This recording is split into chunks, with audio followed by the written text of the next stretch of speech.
बड़े दुर्भाग्य की बात है। जिनके 7 पीढ़ी के अंदर कोई सेना के अंदर नहीं गया, जिनके बाप दादाओं ने अंग्रेज़ों की गुलामी कर कर के देश को गुलाम करवाया, वो सेना पे सवाल उठाते हैं। सेना का शायद अर्थ नहीं पता होता अर्थ क्या होता है, मतलब क्या होता है, वो लोग सवाल उठा रहे हैं। वो तो उन अंधभक्तों की बैंड भी बजानी है आप सभी ने ठीक से। अंधभक्त हैं, उनकी अच्छे से बैंड भी बजाइए। गुलाब सिंह यादव जय श्री कृष्णा, विकास सोनू जय हिंद, कुमार यादव जय हिंद, प्रमोद शर्मा जय हिंद, जय भारत, अखिलेश सिंह जय हिंद। चलो दोस्तों, कमेंट तो सभी के नहीं पढ़ पाऊँगा। आप जिस प्रकार से जो देश का माहौल और टीवी चैनलों की गद्दारी कहूँगा, मोदी मीडिया की गद्दारी आप सुन रहे हैं, अच्छे से देख रहे हैं। जिनको आर्मी की स्पेलिंग नहीं लिखनी आती, वो 62 के युद्ध के बारे में लिख रहे हैं। कह गए नहीं पता उनको कि फौज क्या होती है। उनको ये नहीं पता कि हमारे देश के अंदर कौन कौन सी फौज है, कौन सी पैरामिलिट्री है, कौन सी आर्मी है, कौन सी नेवी है, कौन सी एयरफोर्स है। जिन लोगों को ये जानकारी नहीं है, वो लोग भी आज टिप्पणी कर रहे हैं 62 के युद्ध की। तो मेरे साथ जितने साथी जुड़े हैं, 10-10 ग्रुपों में शेयर करते जाइए, ज़्यादा से ज़्यादा लोगों को जोड़िए, ताकि देश को, क्योंकि जो आदमी फौज से जुड़ा है, और मैंने खुद 21 साल फौज के अंदर सेवा दी है, हो सकता है कुछ चीज़ों के बारे में हम भी नहीं जानते, बहुत सी सीक्रेट चीज़ें होती है, और जानते भी है कुछ सीक्रेट चीज़ों के बारे में हम कभी बताएंगे भी नहीं, क्योंकि हम नेताओं की तरह नहीं, हम एक सैनिक हैं। मैंने पहले भी कहा, आज भी कह रहा हूँ, तो मैंने पहले भी कहा, अभी भी कहा कि हमने इस भारत माता की कसम तिरंगे के नीचे खड़े होके खाई थी। शपथ पर जब लेते हम शपथ ली थी तिरंगे के नीचे, कि आखिरी सांस आखिरी गोली तक लड़ता रहूँगा, देश के लिए प्राण न्यौछावर कर दूंगा। वो कसम तिरंगे के नीचे, नागपुर के झंडे के नीचे कसम नहीं खाई। जो ये टिप्पणी करते हैं वो नागपुर के झंडे के नीचे कसम खाया है, और नागपुर का ये वही झंडा है जो आज़ादी के समय देश से बगावत करी थी, जिसने अंग्रेज़ों का पक्ष लिया था। और देश का दुर्भाग्य है कि आज नागपुरी दिल्ली के अंदर बैठे हैं, दिल्ली की सत्ता में नागपुरी झंडे वाले ही बैठे हैं, और यही वजह है सीधा सीधा चाइना आज हमारे इतने जवानों को घात पहुंचाया है। सीधा अर्थ इसका यही है। 62 की अगर जो लोग चर्चा कर रहे हैं ना 62 की, तो एक बार इतिहास पढ़ के देख लेना। 62 के अंदर चाइना ने धोखे से, जबकि हमारी सेना पूरे पाकिस्तान बॉर्डर पे चली गई थी, क्योंकि उन्होंने नारा दिया था हिंदू चीनी भाई भाई, हिंदी चीनी भाई भाई। तो एक भारत एक ऐसा धार्मिक देश समझ लीजिए, या किसी प्रकार से समझ लीजिए कि सबके साथ दोस्ती का रवैया रखता है, ये हमारा एक देश ऐसा है, कल्चर है। तो इसने चाइना पर उस समय विश्वास किया, और इसने पीठ में छुरा घोंपा था। तो हमारे सैनिकों की संख्या चाइना बॉर्डर पे ना के बराबर थी उस समय, क्योंकि मेरे भी परिवार से उस समय मेरे ताऊजी थे, इसलिए मुझे पता है। उन्होंने को बताया, मैं तो नहीं था, लेकिन उन्होंने जो उनकी जुबानी जो मैंने सुना है वही बता रहा हूँ आपको। जो बहुत से लोग हैं मेरे यहाँ के जो बताते हैं इसके बारे में, कि सैनिकों की संख्या जो है ना के बराबर थी। लेकिन फिर भी रेजांगला याद होगा आपको, पूरे वर्ल्ड के अंदर रेजांगला, ये नहीं भारत और चाइना या देशों में नहीं, पूरे वर्ल्ड के अंदर रेजांगला को याद किया जाता है कि जब अफगानिस्तान खत्म हो गया था तो मल्ल युद्ध किया था, और मल्ल युद्ध के अंदर 1300 के करीब चाइना के सैनिकों को मल्ल युद्ध से मार दिया था, पीट पीट के मार दिया था। जो टिप्पणी करने वाले भड़वे उनके लिए जवाब है, नहीं तो इतिहास पढ़ लेना, टीवी में भी होगा, पीछे इतिहास में जगह जगह आपको गूगल में भी मिल जाएगा। और चाइना ने इस चीज़ को खुद माना कि हाँ, रेजांगला के अंदर भारत के सैनिक इतनी बहादुरी से लड़े, और उन्होंने खुद सैनिकों को सलामी दी, और चाइना ने खुद उन सैनिकों का सम्मान किया, जबकि एक दुश्मन देश था। चाइना से हम हारे थे, लेकिन लड़े थे, हमारी सेना लड़ी थी। समझ रहे हैं आप? ये सच्चाई को स्वीकार करें, अंधभक्तों के लिए स्पेशल। और आज क्या हुआ, देश का प्रधानमंत्री टीवी पर आके ये भाषण देता है कि हमारा कोई इलाके में चीनी सैनिक नहीं घुसे, तो जो हमारे जवानों की शहादत होगी, क्या हमारे सैनिक पार गए थे? हमारी देश की सेना इतनी ईमानदार और वफादार है, वो दूसरे की 1 इंच भी जगह मानी नहीं करती कभी भी। आपको 62 के युद्ध में जब सबक मिल गया था कि चाइना हमारा सबसे बड़ा दुश्मन है, अगर भी कोई वर्ल्ड के अंदर हमारा दुश्मन है तो वो चाइना है, और चाइना हमेशा धोखा करता है, दगा करता है, फिर भी चाइना को, राष्ट्रपति को आप ला के झूला झुला रहे थे। उस दिन नहीं पता था चाइना को, आप ही नहीं तो राष्ट्रपति को ला के झूला झुला रहे थे। जितने व्यापार संबंध हैं चाइना से सबसे ज़्यादा आपने ही किए, मोदी जी, आपने ही तो किए चाइना से व्यापार संबंध। पब्लिक, मैंने कल भी कहा था कि पब्लिक चाइना का सामान का बहिष्कार करने को तैयार है और कर रहे हैं लोग, लेकिन क्या अमित शाह का बेटा जैसा वीवो का बहिष्कार करेगा, करार तोड़ेगा? कभी नहीं तोड़ेंगे। और देश के दुर्भाग्य देखिए, देश के प्रधानमंत्री जो कि बड़ी अपने आप को कहते थे लाल आंखें, कहाँ चली गई वो लाल आंखें? देश के विदेश मंत्री के 75 ट्वीट है, आप देख लिए, 75 ट्वीट, जिसमें चाइना का नाम तक लिखने में उनको डर लग रहा है। प्रधानमंत्री कितना लंबा चौड़ा भाषण है, उसने चाइना का नाम तक नहीं लिया। सवाल उठाते हो सेना पे। सेना इतना कुछ होने के बावजूद, हमारे बहुत कम सैनिक थे और उनके सैनिक तकरीबन, जो जवानों से हमें पता लग रहा है, जो साथी जवान बता रहे हैं, 3000 के करीब थे। लेकिन जैसे ही उन्होंने कर्नल पे हमला किया तो हमारे सैनिक निहत्थे भी, जबकि उनके पास रोड थी, डंडे थे, खोखरी थी, निहत्थे, फिर भी उनके ऊपर भेड़िए की तरह टूट पड़े। और कुछ एक जो दोगले ये कह रहे हैं ना कि चाइना का कोई नुकसान नहीं हुआ, ये गलत फहमी है आपको। मैं एक सैनिक होने के नाते कहता हूं कि हमारा सैनिक, अगर भी हमारी शहादत हुई है, लेकिन चाइना का भी नुकसान कम नहीं किया है। कम से कम 30-40 को तो मारा ही मारा होगा, हर हालत में मारा होगा, पीट पीट के मारा होगा। ऐसा नहीं है जो ये सवाल उठा रहे हैं कि चाइना का कोई नहीं मरा, चाहे वो चाइना हाँ करे या ना करे। लेकिन मैंने किसी भी सैनिक से आप पूछ लीजिए, क्योंकि हमारे सैनिक के सामने वो बिल्कुल चाइना बोना है। उनकी सारी हाइट 3 फुट 4 फुट तो हाइट होती है। हमारे पास 6-6 फुट के लंबे लंबे सैनिक हमारे जवान हैं, दबा के मार देते हैं। आज पहली बार नहीं, जब भी हुआ है, आज ये भी नहीं चाइना पहली बार किया। चाइना बार बार इस तरह की हरकत करता है, अंदर घुसता है, तंबू लगाते हैं, हमारे सैनिक जाते हैं, उखाड़ के फेंक देते हैं और उनकी पिटाई कर देते हैं। ठीक है, समझ रहे हैं? ऐसा नहीं है कि पहले नहीं किया है, बार बार किया है, लेकिन इस बार जो कातिलियाना हमला किया, ये सबसे खतरनाक। चाइना के साथ साथ नेपाल देख लीजिए आप, नेपाल भी अपना नक्शा बना के सीमा को दिखा रहा है। लाल आंखें अभी कहाँ चली गई? मेरा सवाल यही है, बार बार मैं यही सवाल करूंगा, क्योंकि ये जो सत्ता में बैठे लोग हैं, ये नागपुरी लोग देशद्रोही हैं, इसमें कोई शक नहीं है। टीवी में अफवाह फैलाते हैं कि सेना को खुली छूट है। सेना को आप खुली छूट एक बार दे के देखिए, अगर दी चाइना के 200 किलोमीटर अंदर नहीं घुस जाए एक दिन के अंदर, तो आप बताइए, आप घुस जाएगी वो। लेकिन ये झूठ फैलाना बंद करिए। आप एक डरपोक और एक कायर व्यक्ति जो है सत्ता पे बैठा है, सिर्फ जो है उसका एक ही कार्य है, झूठ पे झूठ, झूठ पे झूठ बोलना, और वो कुछ नहीं कर सकता इससे ज्यादा। अब देश की जनता आप पे भरोसा नहीं करती है, कि आप सोचे कि देश की जनता आप पे भरोसा करेगी, किस भाव पे करे? सैनिक आदेश का गुलाम है, वो मजबूर है, वो अपनी ड्यूटी बेखूबी करता है। लेकिन जो ये जितनी कमी है वो दिल्ली में है, बॉर्डर पे नहीं है।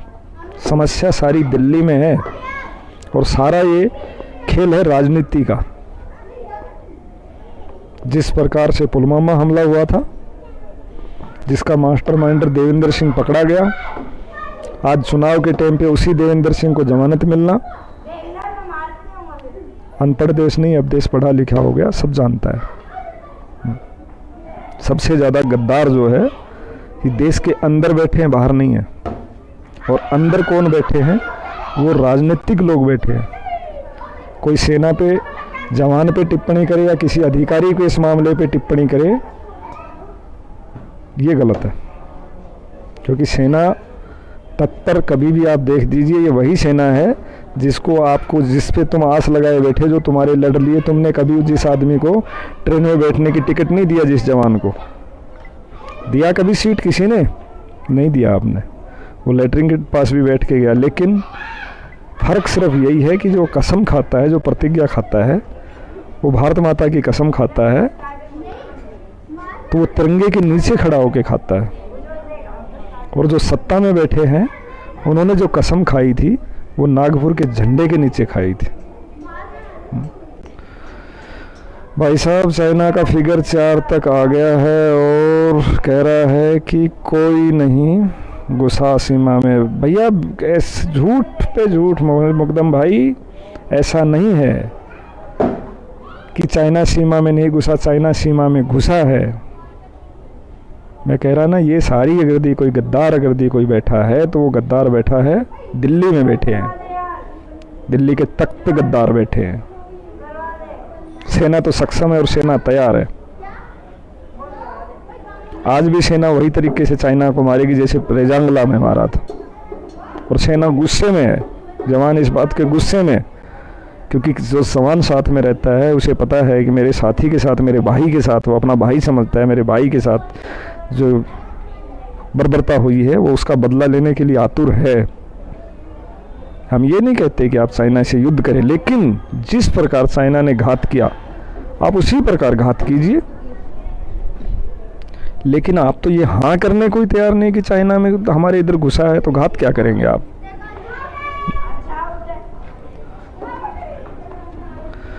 महेंद्र सिंह राजपूत, तो मोदी जी को कितना पैसा मिला है चाइना से, अब ये बता दीजिए ना। तुम्हारी हिम्मत है अपने बाप से सवाल पूछने की? इस तरह के लोग हैं ये भड़वे लोग। इन्हीं लोगों की वजह से अंग्रेज आए थे और मुगल आए थे। ये हैं जिसे मैं कह रहा था ना भड़वे, ये हैं भड़वे जो जिनके 7 पीढ़ी में कोई सेना में नहीं रहा होगा, जो रेजांगला के बारे में लिख रहे थे। जवाब मिल गया हो, अगर दी असली बाप की औलाद हो तो जवाब देना, अगर दी हिम्मत है तो।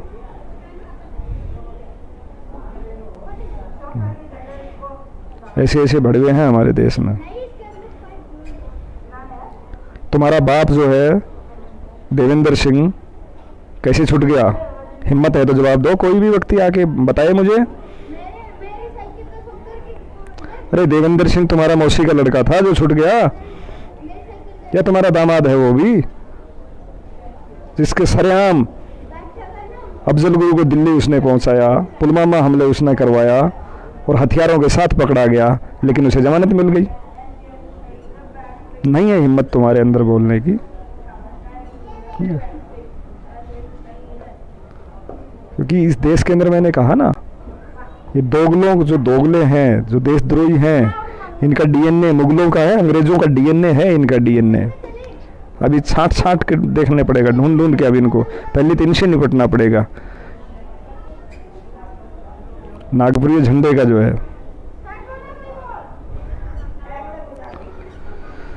बिल्कुल कहते हैं मुकेश भाई, वैस भाई बिल्कुल सही कह रहे हैं। जब तक किसान मजदूर कामगार तबके का अगर प्रधानमंत्री देश की सत्ता में नहीं बैठेगा, तब तक ऐसे ही चलता रहेगा।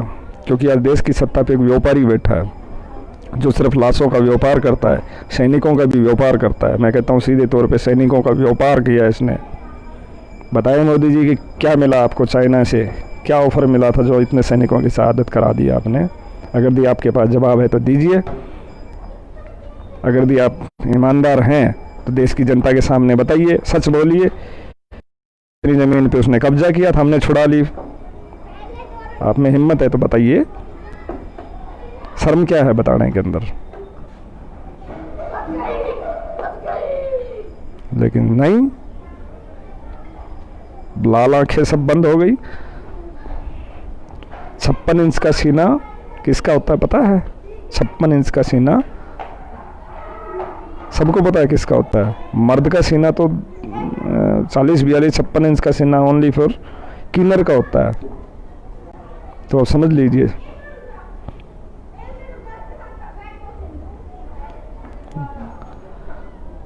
इस प्रकार की जो सेना के ऊपर अगर कोई भी गलत कहता है, गलत टिप्पणी करता है, तो पूरे देश को पुरजोर जवाब देना चाहिए। प्रधानमंत्री से जवाब मांगने का हक है। ठीक है, मैं किसी पार्टी की तारीफ नहीं कर रहा, लेकिन सत्ता में आज बैठा बड़ा गुजरात से चिल्लाता था छाती ठोक ठोक के कि दिल्ली में निकम्मे बैठे। अब दिल्ली में निकम्मे क्यों नहीं बोल रहे?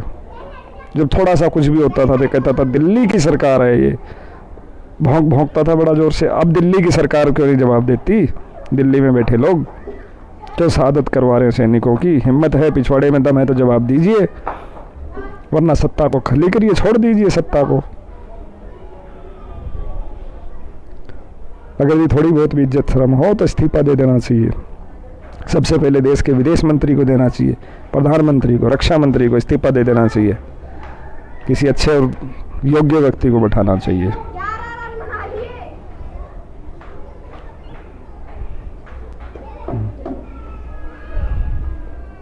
इतने साल सत्ता में, अब कौन है? अब कौन है उसका जवाब दो ना। अब कौन है? इतने साल सत्ता में, को इतने साल की छोड़ दीजिए, अब कौन है? इतने साल में सेना के साथ ऐसी बर्बरता कभी आज तक नहीं हुई जो अब हुई है। मैं कह रहा 62 का युद्ध लड़ा था और चाइना को धूल चटाई थी। जमीन कब्जा हुआ, उस चीज़ को सबको पता है कि किस वजह हुआ, हर कोई जानता है। लेकिन इस तरह बिल में नहीं घुसे थे छुपक करके।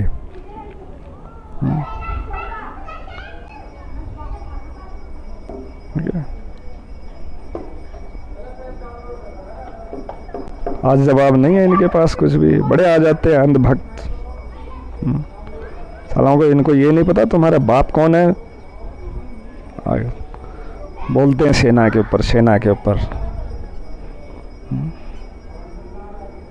सर्जिकल स्ट्राइक का श्रेय ले मोदी।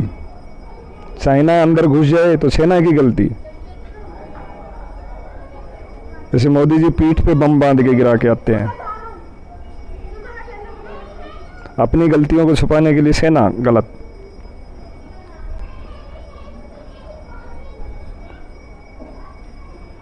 बिल्कुल महेश भाई, 56 इंच का जो है इकलौते बेटे को, बिल्कुल इकलौते बेटे किसान के बेटे ही हैं। ये दुर्भाग्य है, आज किसान और जवान दोनों की यही सिचुएशन है, दोनों की यही हालात है। क्योंकि इसकी वजह है, आज संसद में अगर भी कोई बैठा है तो कोई किसान नहीं बैठा। कोई है सांसद किसान आपकी नज़र में? कोई नहीं है।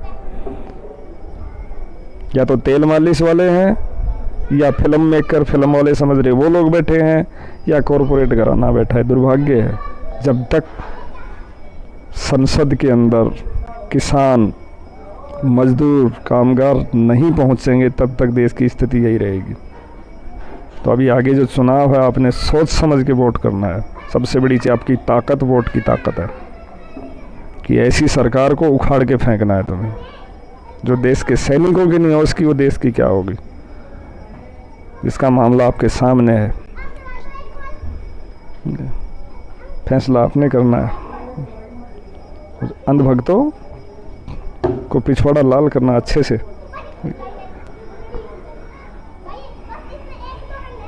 दोगले दो, एक और आ गया दोगला।